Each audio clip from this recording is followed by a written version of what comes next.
This letter is from Amber, and it goes like this.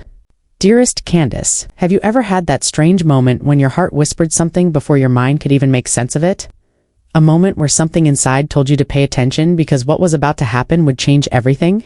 That's how my story begins. It was an ordinary day. My boyfriend had stepped out, and at first, nothing felt unusual, but then I noticed something odd. He had left his phone behind.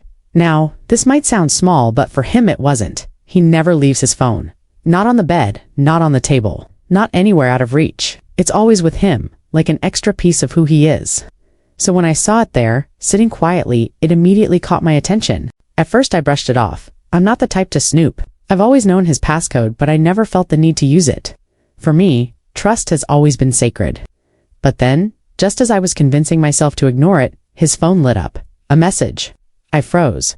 My first thought was, don't look, Amber. Respect his space. It's probably nothing. But there was this pull inside me, something nudging me, almost insisting to check. My hands shook as I picked it up and typed the code I knew by heart.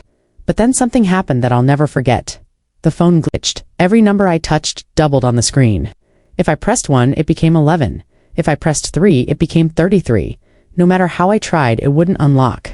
Almost like the phone itself was protecting a secret. Or maybe the universe was trying to warn me. I put it back down, unsettled. My chest felt heavy, my mind racing. When he returned home, I casually said, "Hey, someone texted you while you were gone." He reacted quickly. Too quickly. He grabbed his phone, but instead of checking it next to me, he walked into the kitchen away from where I sat. That small choice told me everything. My instincts screamed louder than ever. When he came back, he smiled lightly and said, "It was nothing, but I knew." I knew from the way his eyes didn't quite meet mine. From the calmness in his voice that felt a little too practiced. Later, when he wasn't around, I tried again. This time, the phone unlocked perfectly. No glitches, no doubled numbers. Just the screen sliding open like normal, but the message was gone. Erased. The weight in my chest grew heavier. Why would he delete it if it was truly nothing?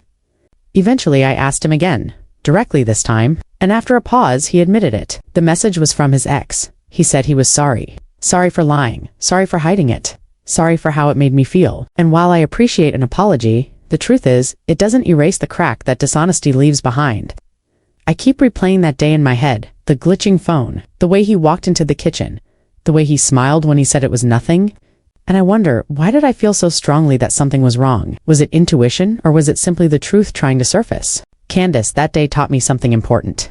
Trust, once shaken, is hard to put back the same way. And lies, no matter how small, leave behind questions that don't go away easily. He told me it was his ex and it was nothing. He told me he was sorry. But the real question I'm left with is this. He apologized, yes. But am I wrong for being upset that he lied to me?